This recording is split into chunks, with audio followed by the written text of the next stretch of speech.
The broadcast is now starting. All attendees are in listen-only mode.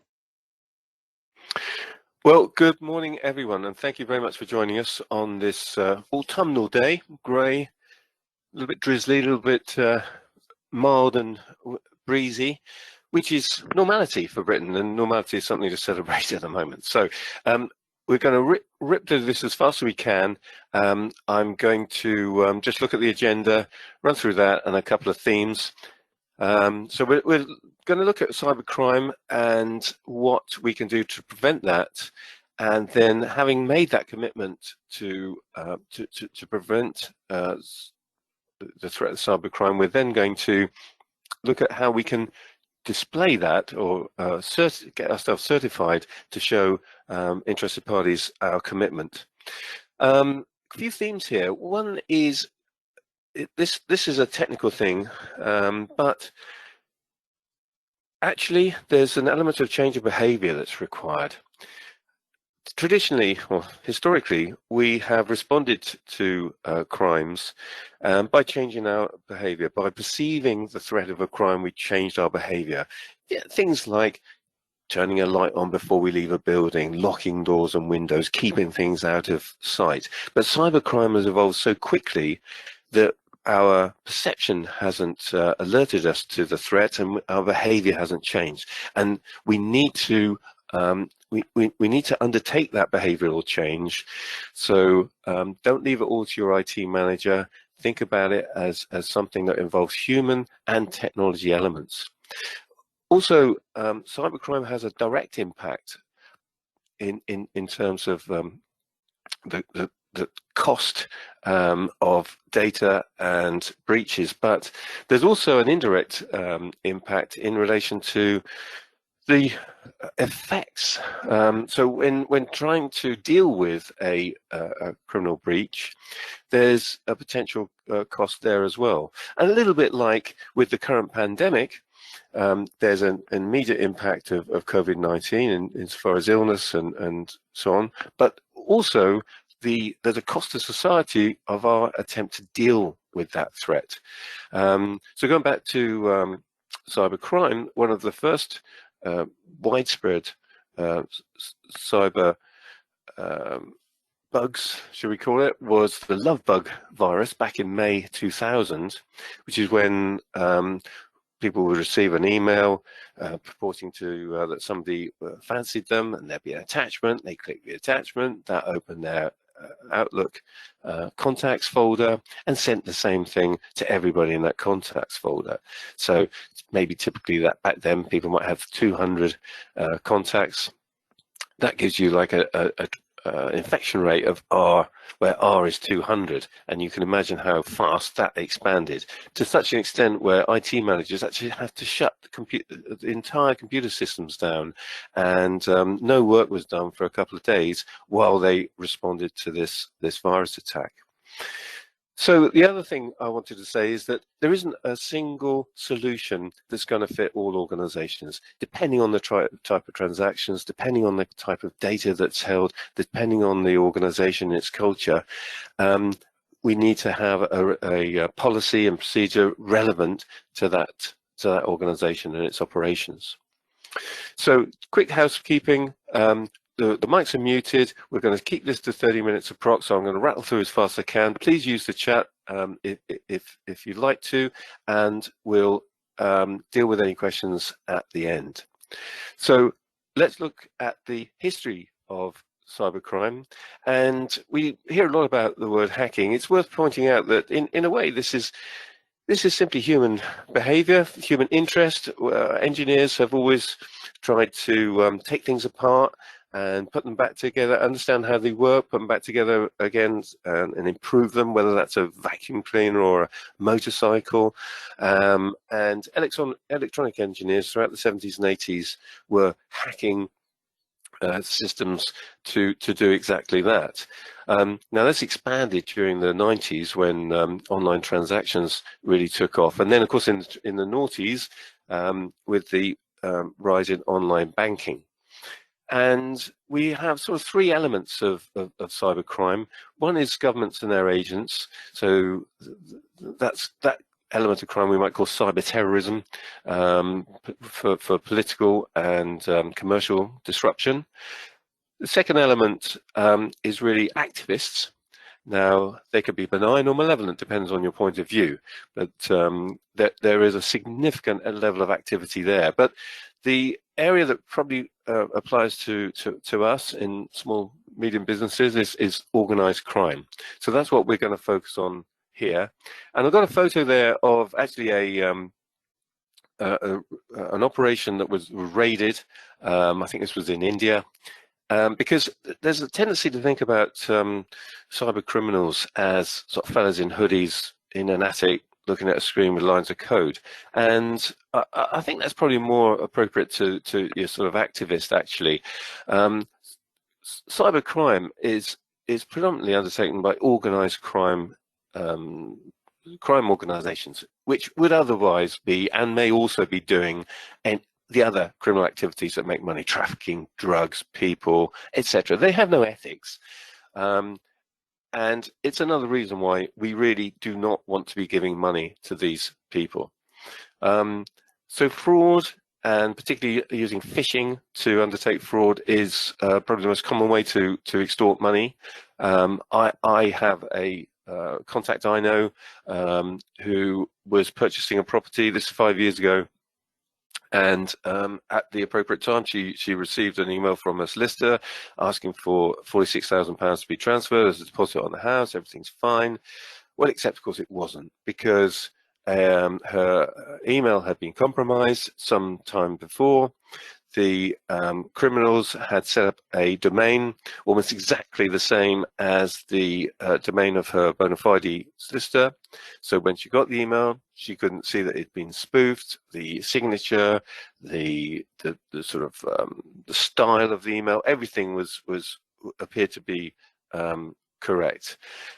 So the money was transferred into an account, which was then taken, and she never saw it again. Now that loophole has since been closed, because about 18 months ago, the banks finally agreed to check the account number against an account name. But in the meantime, something like £200 million worth of fraud has been lost in this way. Another anecdote, I know of an accountant who thought the email from that purported to be from the CEO asking for an account transfer of £12,000 was legitimate. It wasn't, and we know of an organisation whose email was compromised and consequently sent out invoices.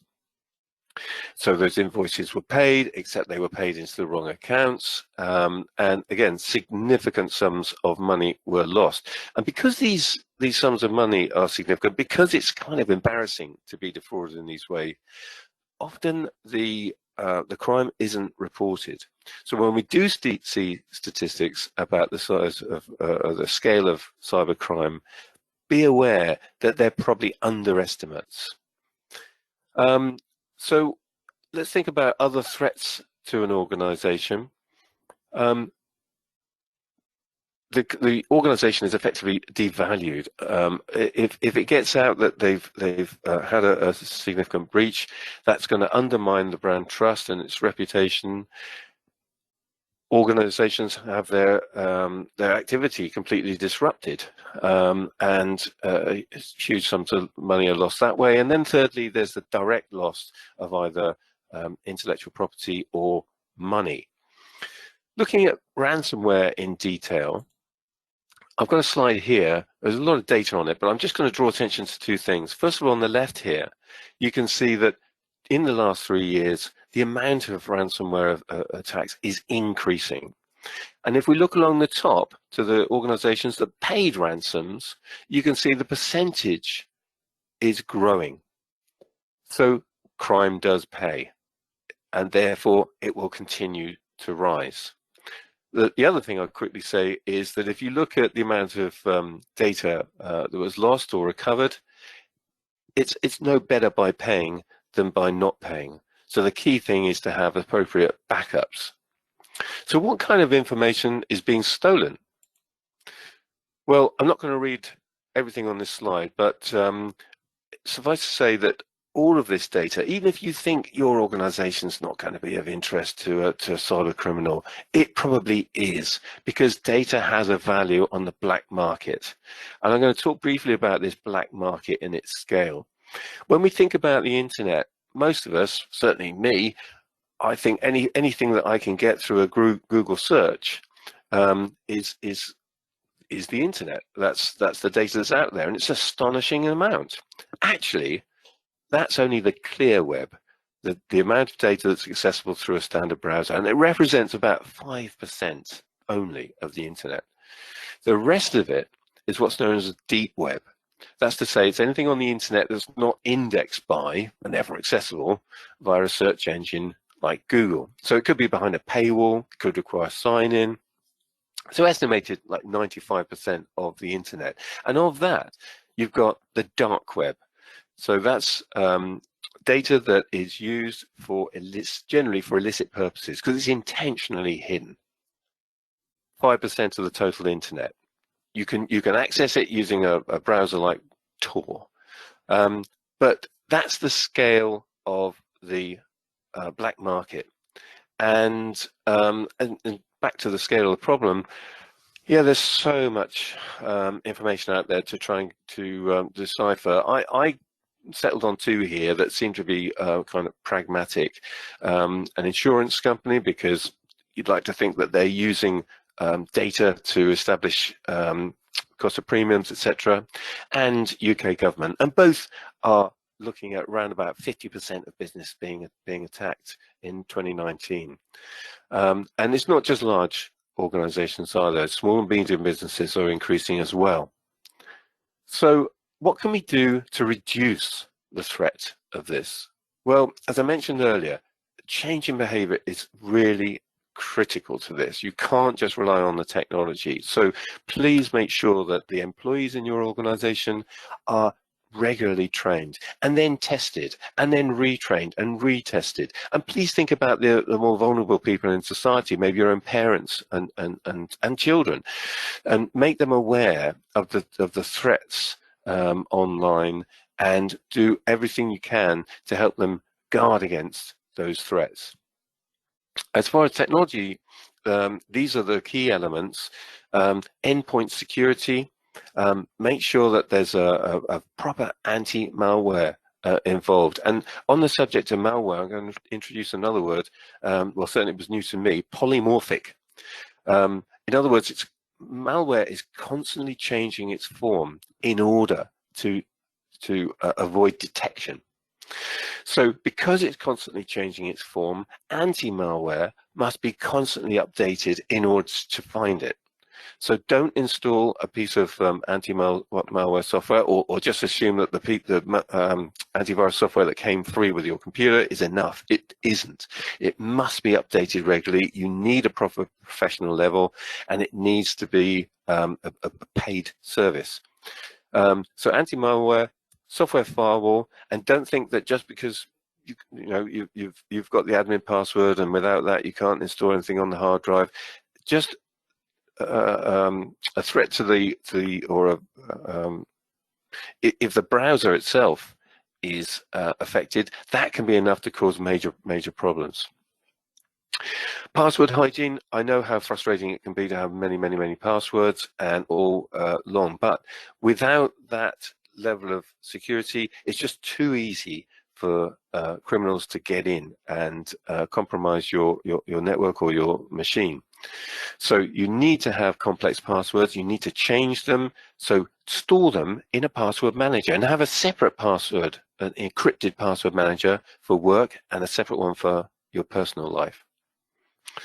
And finally, actually not finally, I want to briefly mention multi-factor authentication, because it's all very well having a complex password, but that can still be hacked. You must set up multi-factor authentication so that if using a different machine, you need a code sent to your phone, which then confirms your identity. And then finally, patching. Operating systems are constantly scrutinized by criminals looking for vulnerabilities that they can utilize. So the providers of those operating systems and those application software products are continually patching them, changing them, improving them to cut out those weaknesses. So you need to make sure that those updates are installed, you're then rebooted to put them into effect. And even products like firewalls, routers, switches, etc., they need to have regular firmware updates, otherwise they're going to be compromised. And then not just one computer is at stake, the whole network. So there we are. That is some discussion about cybercrime and what you can do about it. What I'd like now to do is to pass over the baton to Mark, who works for Brigantia, a specialist cybersecurity distributor. He's going to talk to you about how you can prove your commitment to cybersecurity using a certification called Cyber Essentials, and he's going to talk to you about the organization that runs it and some software that can help you enable a continual audit. So over to you, Mark. Thank you very much, Ralph. Good morning, everybody. As Ralph said, my name is Mark Buddery. I am the product specialist at Brigantia who looks after CyberSmart. So I'm going to talk to you a little bit today about what Cyber Essentials is, what Cyber Essentials Plus is, IASME, who are the consortium who govern these two certifications, and I will explain that acronym to you in a moment. I'll also take you through what CyberSmart is and, of course, how that makes our lives easier, which is the, I guess, general point of what I will want to get across today. So, Cyber Essentials then. Cyber Essentials is a framework which was a kind of just made by the government and the NCSC. The NCSC stands for National Cybersecurity Centre. And this collaboration was first introduced on the 5th of June 2014. Now, this has been specifically designed to decrease the ever-growing number of cyber threats, costs of cyber threats that affect the UK business directly. The statistics you see from what Ralph had shown just a few moments ago. This certification represents a framework. That framework has 5 controls. Those 5 controls are firewall, secure configuration, password protection, malware protection, and patch management. Now, don't worry too much if you don't know what all of those are or don't completely understand what all of those are. Cubit Technology will be on hand post this webinar on a one-to-one sort of basis to explain exactly what that is to you. When this was first introduced, it was predicted that this framework would prevent somewhere around 80% of all or most common cyber attacks which affect the UK. Thanks to the University of Lancaster, they conducted an independent study and they've proven that anybody that holds the certificate and is able to maintain that framework on as often as humanly possible are actually getting the benefit of 99.3% protection. So it's vastly more effective than even the creators thought it would be. So it's a very, very impressive setup and very impressive framework. However, to achieve the 99.3% protection doesn't stop at achieving the certificate. If you do just achieve that certificate, unfortunately, in most cases, you will be left just holding that, a piece of paper which says you have been certified. To get the benefit of that 99.3% protection, you have to be in a position to monitor that framework and those 5 controls on a daily basis. You need to know when one of those controls has failed so that they can be remediated. And of course, that's something Cubit Technology will discuss with you. The good news for you is this is a highly recognized qualification. Consumers, customers, just like ourselves, are becoming more and more savvy around this subject, mainly because it's spent a lot more time in the news than it perhaps ever has in the last few months. And they are caring more about how their data is stored. You being able to prove that you hold this certificate shows that you are taking their data privacy and their data security very, very seriously. So let's talk about Cyber Essentials Plus. So just before I get into this, I'm going to talk very briefly about the differences between the two. So Cyber Essentials is effectively a questionnaire. That questionnaire is going to be detailing your environment, your network, your machines, all your devices, etc. That's done by Cubit Technology and yourselves, as I said, completing this questionnaire. Cyber Essentials Plus, however, whereas this does follow the same framework, it will find the information in a vastly different way. So the framework, as I said, remains the same. Firewall, secure configuration, password protection, malware protection, and patch management. The main difference here is, as I alluded to, is how that information is found. So this is done by an independent third-party IASME accredited auditor. when using CyberSmart, they use their own in-house accredited auditors to conduct a report. It's effectively a vulnerability scan, which scans your entire network and builds a report and gives us an idea as to exactly what your network currently looks like in terms of the Cyber Essentials framework. It's held in a much higher regard, purely by how the information is found. You can probably appreciate if the person trying to achieve the certificate is filling in their own information, it does leave the opportunity for misinformation, whether deliberately or accidentally. So that's why when you can show that you have this, anybody that knows anything about this will understand that that is legitimate information. From June 2021, Cyber Essentials Plus will become the new minimum standard. So for the last 6 years or so, Cyber Essentials has been kind of the mandatory standard, and Cyber Essentials Plus has been going the extra mile. That's changing. June 2021, Cyber Essentials Plus will become the new minimum standard.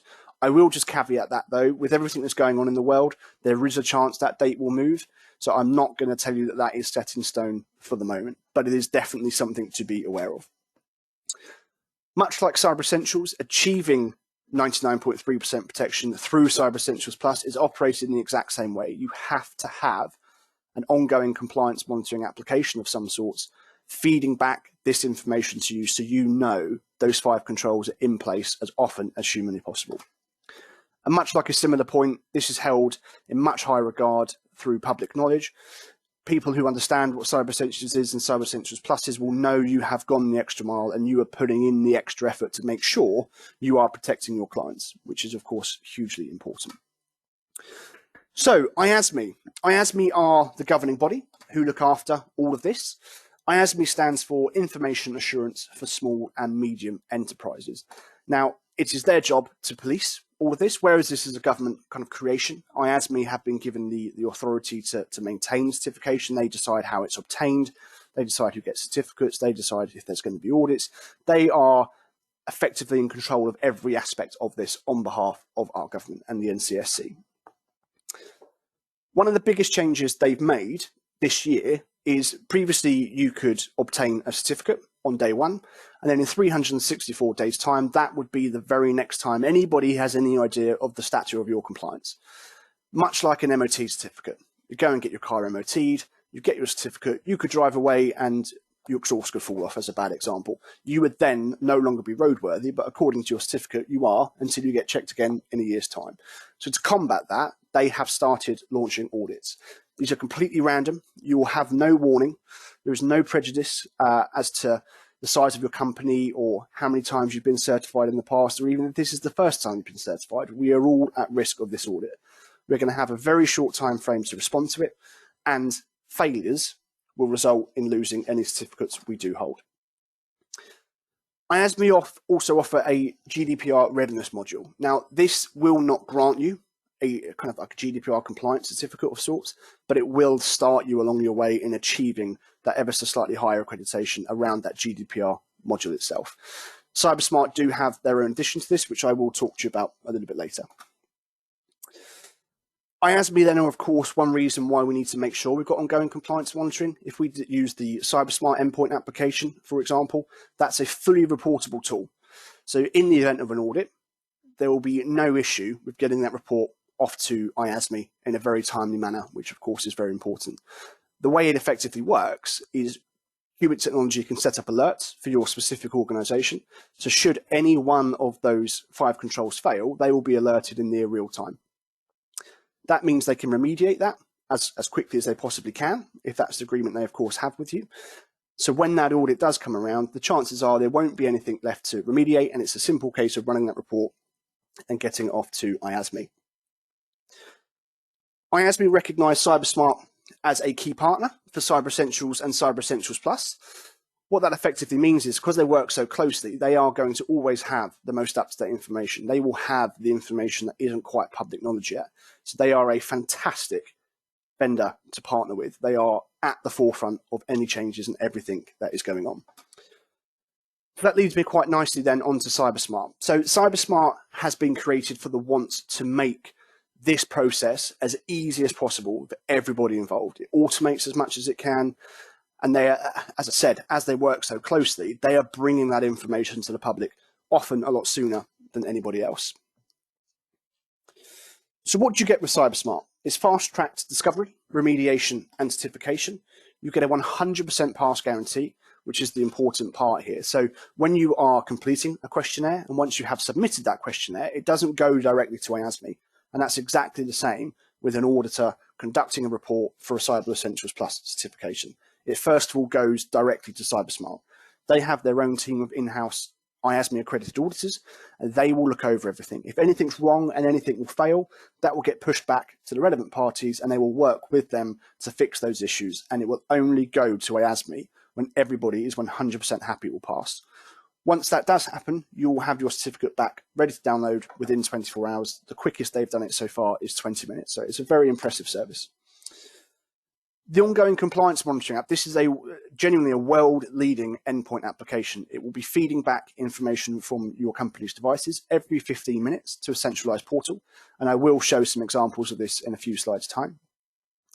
That gives Cubit Technology as much information as they can possibly handle to make sure that you are looked after in every aspect of your Cyber Essentials. So there is a very small chance that you will ever run into any issues when it comes to things like audit, etc. It gives you the power to compete. Holding one of these certificates in some cases is mandatory for some of our clients and some of you possibly on this webinar. It is mandatory. You will have to have this to continue trading, and that counts for government, local government. There's now parts of NHS and there's now schools that do require this. So it will provide you with that power to compete or remain competing. It will give you peace of mind knowing that you have a certification or a compliance program that is giving you 99.3% protection. Means you don't have to necessarily worry so much about your cyber security, because you know you are following a tried and tested and proven guideline which gives you a high level of protection. And CyberSmart are very innovative. Where they started a few years ago to where they are now is quite frankly mind-blowing. That the last 2 years they've introduced so many fantastic features, and that is continuing as we go on. I can't unfortunately share those with you at the moment, but over the coming months there are going to be some fantastic features coming. So this is a bit of an insight as to what the platform looks like. So from Cubit Technology's point of view, they will be able to see every single device. They will be able to see every single individual that's linked to that device and what percentage out of 100 that individual machine is secured. On a previous screen to this, they will be able to see an overall percentage secured for your specific company. They can then come into here to break that down. At the very top here, you'll see users passing 16, users failing 3. This is what they'll use to filter down what they want to see. So of course, they'll be interested in the failings. So they'll click on that, and that will filter down below anybody that is failing, and they can then go into that individual device, and there is some very detailed information which will support them in making sure that that issue is remediated. And of course, using their knowledge and expertise, I'm sure they will get that sorted in an incredibly quick time frame. When we come to reporting, this is the page here. So let's imagine a situation where you've received the IASME audit, you've been given the small time frame, and you've been, I guess, threatened in a sense that if you fail, you will lose your certificates. This is what Cubit Technology will be able to use to provide that report. Now, they can set up notifications so they're alerted when any one of your programs or any one of your controls has failed. So they will most likely, depending on the agreement with yourselves, be dealing with that as quickly as possible. So the chances are, when the audit request comes in and the report needs to be run, this screen will show everything as passing, and it's a simple case of pressing the button and providing the report. So it removes the stress and panic away from everybody. Last thing that I'm going to talk to you about is the CyberSmart smart policies. Now, as we'll all appreciate, everybody's just been sent home again to work from home, unfortunately, thanks to lockdown 2.0. And I imagine as part of what's going on in the world, you may now have to update policies, you may now have to create brand new ones. That's going to be difficult with nobody being in the office. You're not physically going to be able to get somebody to sign saying they've read it. You're going to have to try and get emails out there and monitor the responses to make sure that, as I said, those policies are agreed, met, and followed. You can provide Cubit Technology with a PDF of that policy, which they can load onto this portal and will directly be sent to every single device with this application installed. That means any one of your employees can open up the thumbnail on their machine directly. They can open up any policies. They have to scroll all the way to the bottom before it will accept that they're allowed to say they've read it. And that's a fully reportable system. So it's very easy for you to be able to keep on top of that aspect. There are, of course, a lot more features of what CyberSmart can do, there is obviously quite a bit more detail in Cyber Essentials, Cyber Essentials Plus and IASME. This has been a brief overview for you to demonstrate what this can do. And I know Cubit Technology are very much looking forward to discussing this around your unique environments. The last thing to say is obviously thank you very much. We appreciate that during this worldwide crisis, time is a bit of a precious commodity. So from Ralph and myself, we would like to thank you for yours.